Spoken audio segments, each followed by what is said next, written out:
The House of Squibb presents Academy Award.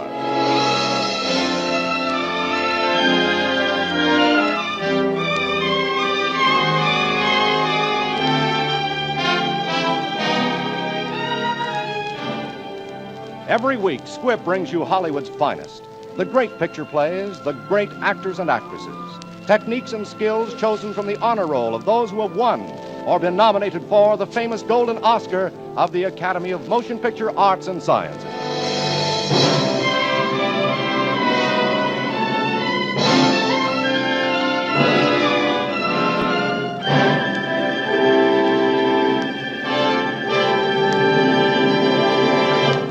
And now, E.R. Squibb & Sons, manufacturing chemist to the medical profession since 1858, bring you one of Hollywood's best-known stars, Joseph Cotten. Tonight you will hear Mr. Cotten in the exciting drama Foreign Correspondent, which was nominated for 4 different Oscars. Yes, for Best Photography, Best Original Screenplay, Best Supporting Actor, and Best Production of the Year. Foreign Correspondent was nominated for the 1940 Academy Award.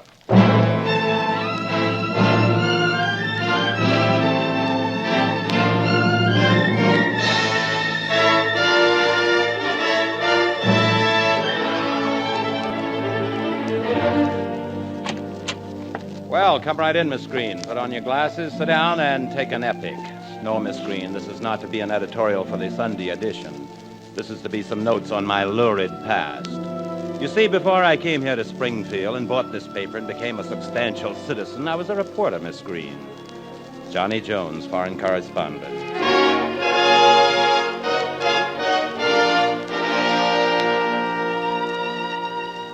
That was long before there was even a phony war. I was sent to Europe to meet a man called Van Meer, known as the Strong Man of Holland. He had been one of the signers of a secret treaty between Holland and the Allied powers.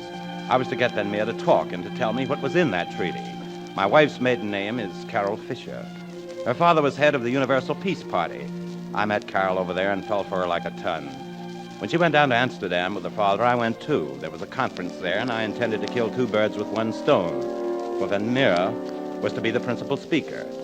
I had met old Van Meer in Paris, so I didn't have much trouble nailing him when he got out of a cab in front of the conference building and started up the steps.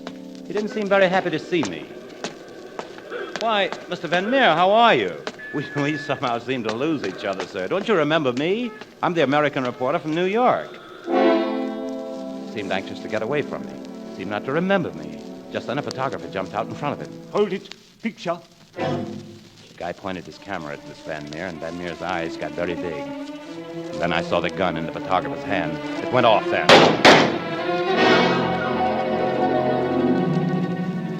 I guess I stood there like a goon, just watching Van Meer fall. He was dead when he stopped rolling down the steps. This phony photographer dropped his camera and ran into the crowd. I ran after him. He got into a car and roared away.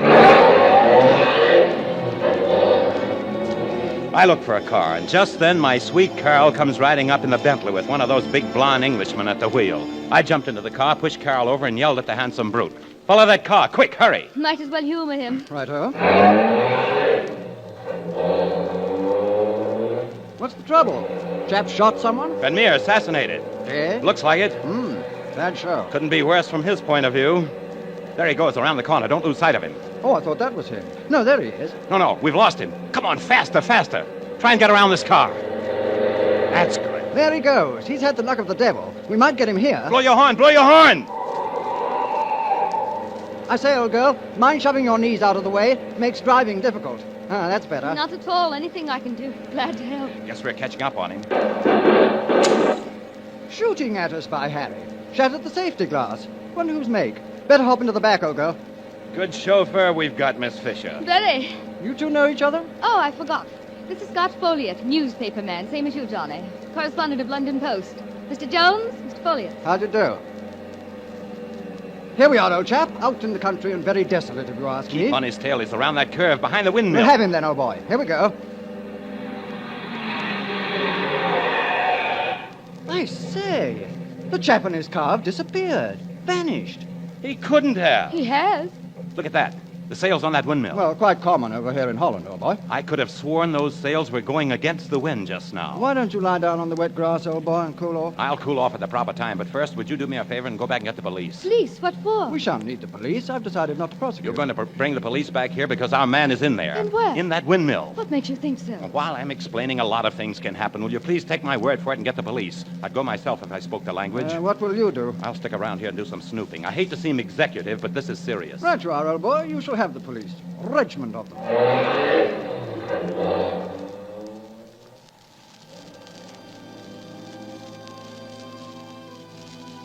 There I was on a lonely flat plain with nothing but a windmill for company.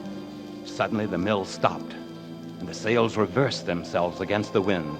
At the same time, I heard the drone of a plane. Then I knew.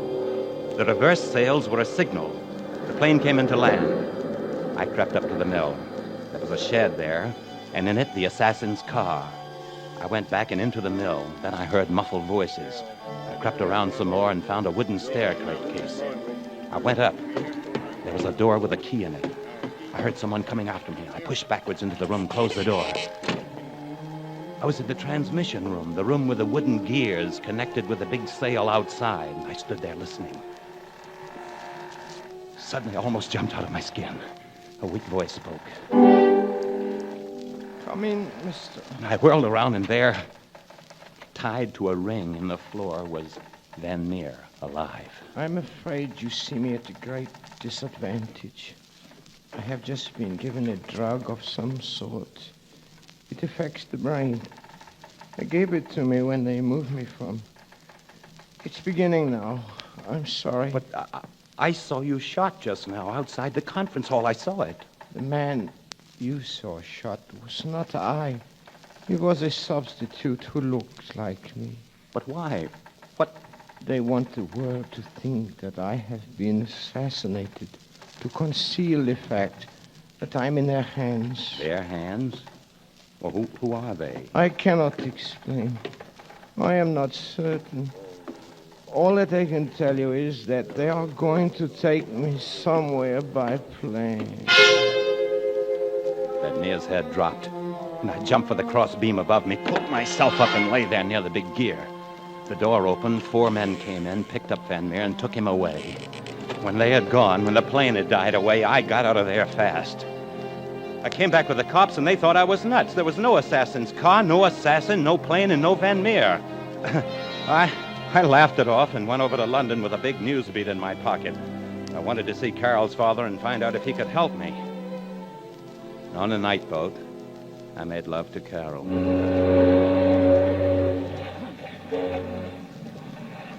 Penny for your thoughts, Johnny. I was thinking of those guys who came into the mill and took old Van Meer away. They sounded like Nazis to me. Oh, imagination. Maybe, darling, maybe not. I got one good look at the leader's face, and, well, it wasn't from the County Cork. It's hard being happy with the world falling apart. The world isn't falling apart. Just governments. It's the same thing. Well, only governments don't sit in the moonlight wearing shawls and looking beautiful. They're certain to march into Poland. Tomorrow, but not tonight. Look, I'm in love with you, no matter who marches where. When you think of what may happen, love doesn't seem so important. I don't know. It survived a lot of wars.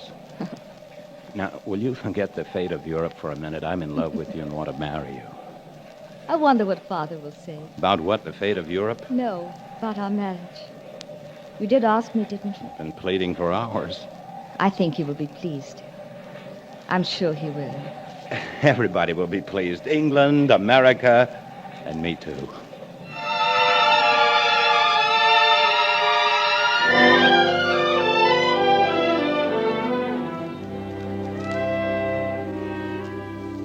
We got a Fisher's house in London, and I was feeling just like a guy whose daughter is about to tell her father that you want to do that serious thing.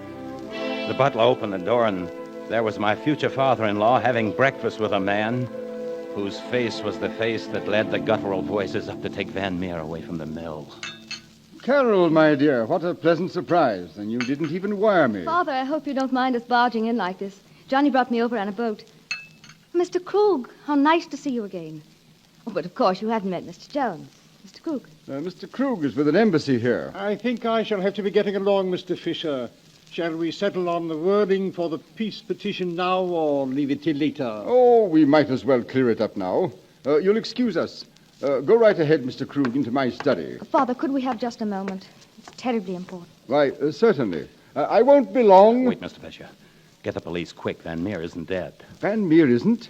Why, that's fantastic. They kidnapped him, then shot his double. I saw Van Meer afterward in a mill in Holland. That man, that Krug, was with him. Krug?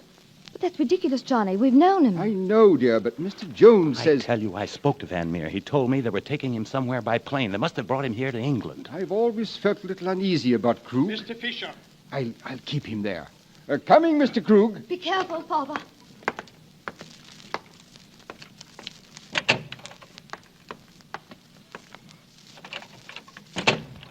Mr. Jones has just suggested that I turn you over to the police, Mr. Krug. Mr. Jones seems to be something of a troublemaker. I thought you said he'd been taken care of by our agents in Amsterdam. I thought so, too, but perhaps Miss Fisher being with him caused complications. It would have been ideal if she had been in our confidence. So deuced inconvenient his coming here. Well, dash it all, he's in my home. He must be stopped. Yes, but I always find the sordid details somewhat distasteful. As usual, I shall endeavor to relieve you of them. You remember Rowley? Rowley? Oh, yes, the little man who used to work in your father's stables in Austria. I shall get Rowley. Hire him as a private detective to guard Mr. Jones. Guard him? Very delicate of you, Krug. Very.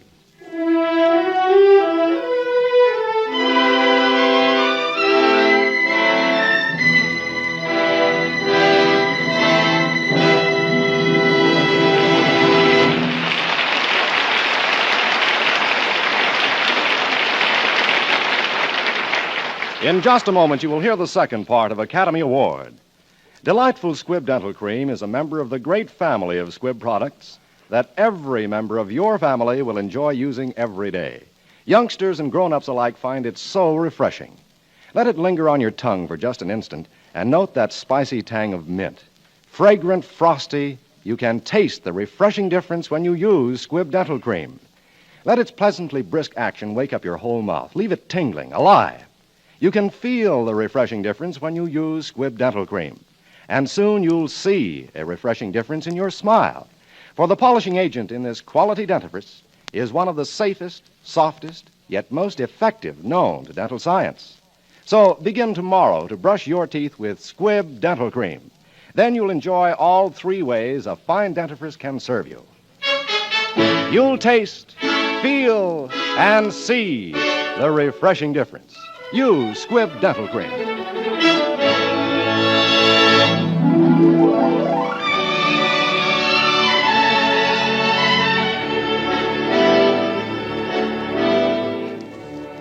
Before we bring you part two of Foreign Correspondent, we wish to thank United Artists for making this picture available. Foreign Correspondent is based on an original story written by Vincent Sheehan.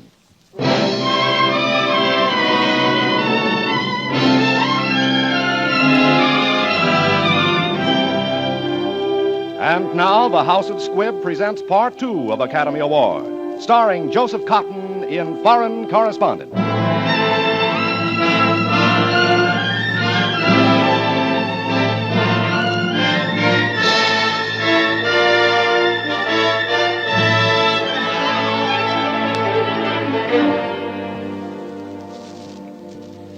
I should have known that about Fisher, but I didn't. And I took his word for it that I should wait and get a bigger story after we'd found Van Meer. Carol naturally sided with her father. She was afraid to let me go out alone, and Fisher put on his boogeyman suit and scared me, too. He sold me on the idea I needed a bodyguard, and that's how I got Rowley. I didn't get wise to him, even when he pushed me in front of a truck. Hey, you! Somebody pushed you, sir. It was me, sir. If I tried to pull you back, you'd been caught. It was push or nothing. Oh, smart work, Mr. Rowley. Thanks very much. After all, sir, that's what I'm here for, isn't it? I'm late for a date at the American Club. Here, let's take this cab. American Club driver.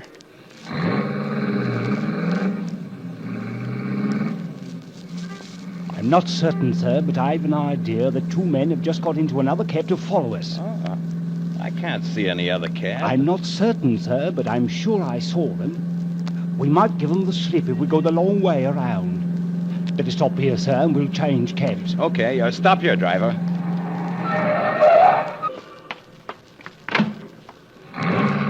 Now, sir, no use waiting for them to catch up. Our job is to give them the slip. What? Let's get another cab, then. Wait a minute, sir. We're in front of the cathedral. Well, let's go in there. Do you mind not going in, sir? I saw by the notice that it's a requiem mass. Oh. I hate to be so fussy, sir. I say, look at the sign, sir. The lift takes you up to the tower to see the magnificent view, and then there's sixpence. Well, let's go up and look at the view, then. Come on.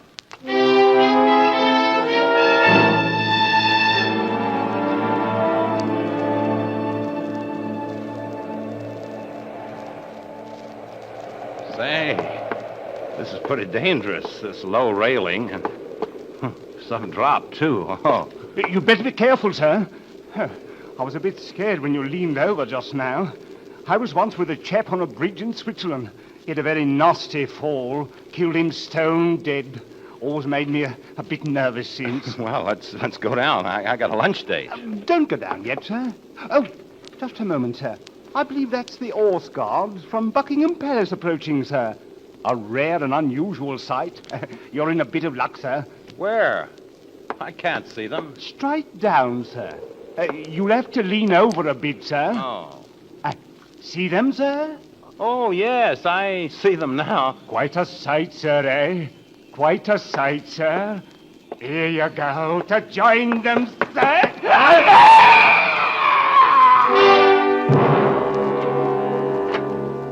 I don't know what made me turn aside suddenly. One of those hunches. But just as I did, Rolly, with his hands stretched out to push me, went hurtling by and over the rail and down to a horrible death before the crowd below. The thing that sent chills up my spine was that I knew then that Carol's father had tried to have me murdered. In my state of mind, it was like a double skite seeing old boy Folliot again. Hello, old boy. Congratulations on your little set to with Rowley. How'd you know about Rolly? Rowley and Fisher, old boy, and the fellow with the high-necked sweater. Matter of fact, followed them here to London. I see. Then you believe me now about Van Meer? Oh, of course. I'd suggest we work along from here together, old boy. First thing I'd suggest after that would be that you kidnap Fisher's daughter. What? Well, all right, old boy, no offense. But if you give me a chance to bear down on Fisher, he dotes on her, you know. Maybe he'd talk and tell us where Van Meer is. Hey, who are you anyway? I mean, what are you? British subject, old boy, patriot and all that. My country's on the verge of war. I see. Okay, pal, I'll kidnap Carol. That is, I'll go through the motions. Where'll I take her? Take her to Cambridge. I'll get you digs at the College Arms. Oh, wait, now, what happens after you get Fisher talking? I'll phone you, old boy, and let you in on the kill. It's a deal.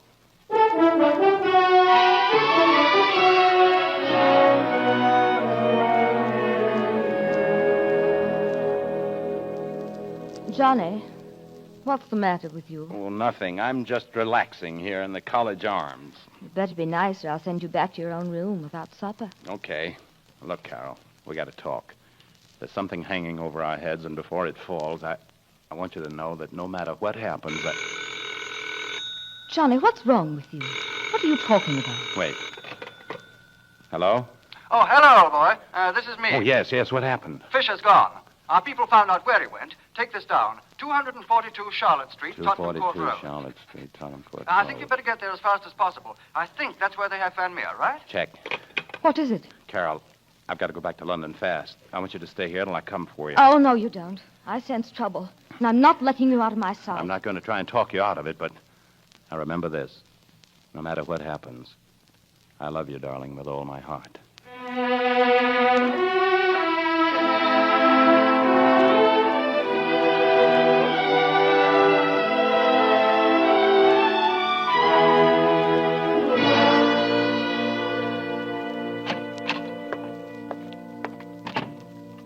Where is Van Meer?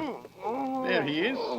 Those lights in his face. Can't you cut them down? Yes, cut them. Thank you. Thank you very much. You are like my friend, Mr. Fisher. I am so sorry. It is so dark. I cannot tell. But you are like my friend. I am Fisher, Mr. Van Meer. I am your friend. I am so glad. How did you get here? Am I going away now?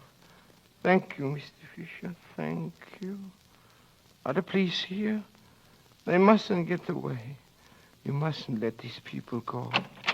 Pardon me, gentlemen. I represent the Jupiter Life Assurance Company. Can I interest you in a small policy? Did you have to bring him up here? I didn't know what to do. He tried to get away. You mustn't blame him, Krog. He's nervous, and he had a pistol in my back. I came easy. But go right ahead, gentlemen. Don't mind me. I'll sit right down here. What is that? Is it the police? Tell me where I am. You're in London, Mr. Van Meer. These people think I'm working with them. You and I must play a little game. A little game. Yes, they want you to tell me something. Just one little clause in the treaty. Clause 27. Clause 27. Come, Mr. Van Meer. But it's the secret clause.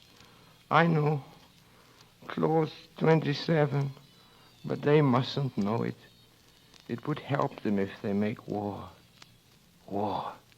You don't want them help, do you? Don't tell him anything, Mr. Van Meer. He's not your friend. Who was that? You are not my friend. Oh, I see. You cried peace. Peace, and there was no peace. You were a liar, Fisher. A cruel, cruel liar. I will never talk. Do what you want with me. Well, it's useless. Better try your methods, Krug. Bring him over here. No more of that. I talk. Then talk. Oh, in the event of invasion by an enemy power, Her Majesty's government solemnly pledges that... Steady, Van Meer, steady! After one. Get him!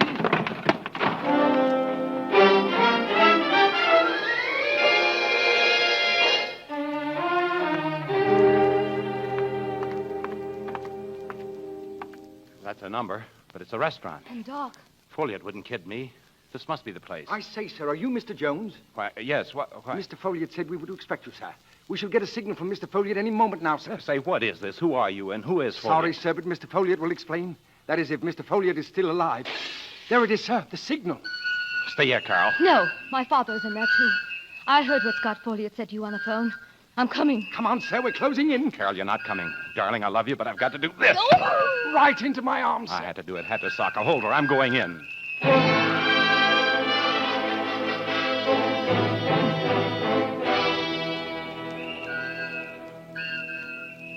We're trapped. Yes, old boy, you are, to put it in so many words. No, I've got to get out of here. Too late. The place is surrounded. And this man must die before they get here. What about us? You will pay the price your country asks. The work is not finished. I must go on. Very well. Sorry, Folliot. This is war. Think nothing of it, old boy. Go ahead and shoot. But I'd feel silly if I were you, Krug. Taking the rap, holding the sack, as it were, for Fisher. He wants to sell out so as his daughter won't find out he's been a Nazi spy. So the daughter, eh? Do as you're told. That's an order, Krug. Why should we die and let you get away because your daughter doesn't know about you? I have a daughter, too, in the homeland. Shoot, you fool! Quickly! Yeah, I shoot. Stand where you are, all of you. Drop those guns. Folliot, you all right? Hello, old boy. Mighty happy to see you. Fisher. He's been shot. Yes, old boy. I talked Krug into it. He's dead. Yes. Take those people away. Mr. Van Meer. He's just barely alive. But he didn't give us away on that treaty. Was Fisher really... Yes. He was in charge of those Nazis. Carol? Oh, innocent old boy. Doesn't know a thing. When am I going to tell her? Fisher was a Nazi, though only half German. She's all English, old boy.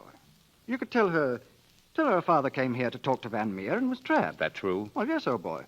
Only it was we who trapped them. And who are we? British intelligence, old boy. Better get to a cable office. You have a whale of a story for your paper. Yeah, and a whale of a story to tell Carol, too, old boy.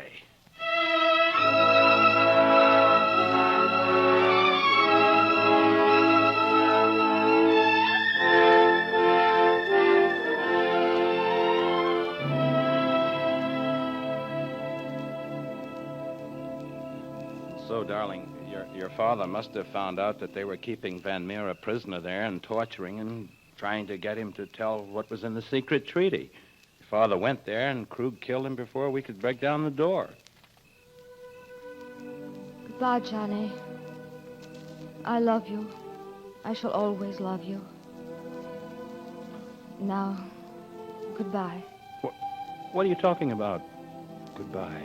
I know you love me, too. That's why you're lying to me. My father was a Nazi agent, and he was shot by Krug, his subordinate. You didn't know your father was... No, I didn't. Not until he hired that man to try to kill you. Then I began to suspect. When I heard Folliot call you at Cambridge, I knew. That's why you came with me. Yes. I was going to try and talk you out of going in there. I was going to try and make you go back to America before you knew. I am going back to America.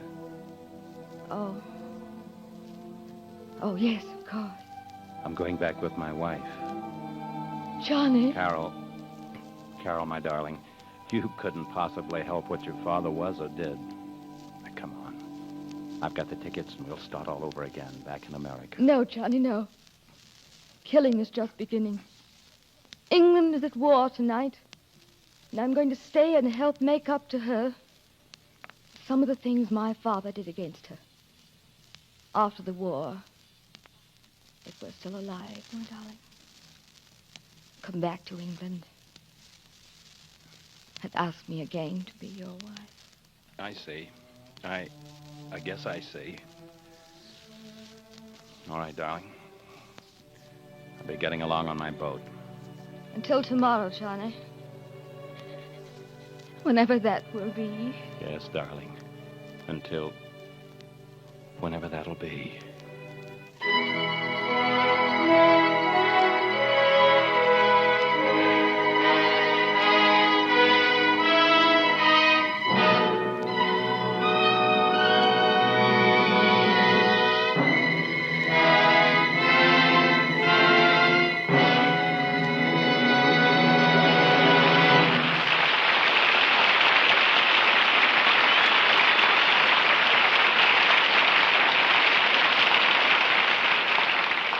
To help all mankind toward greater health and happiness, thousands dedicate themselves to the service of others through scientific research in the field of medicine. Playing a vital role in this vast scientific effort, the House of Squibb maintains at New Brunswick, New Jersey, a great research institute.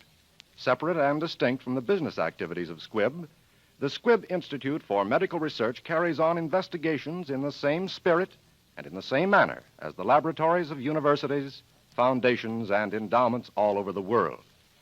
The Squibb Institute is evidence of unceasing faith in the progress which can be generated through untrammeled scientific research. Your doctor knows how much the Squibb Institute has aided in the development of many of the newest weapons in the victories over disease and pain. He knows, too, that the Squibb products he uses reflect the same high principles, the same devotion to the search for perfection that is behind the Squibb Institute for Medical Research. And you may use, with the same confidence, the many everyday health necessities Squibb makes for your medicine cabinet. To make sure you're getting Squibb quality, ask for it by name. Ask for Squibb, a name you can trust.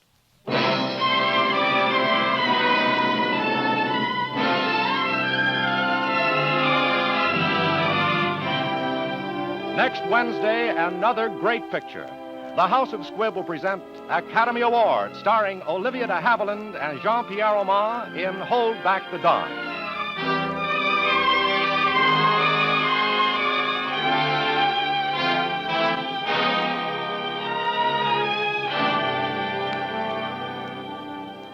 Today's performance of Foreign Correspondent was written for radio by Frank Wilson, with an original musical score composed and conducted by Leith Stevens.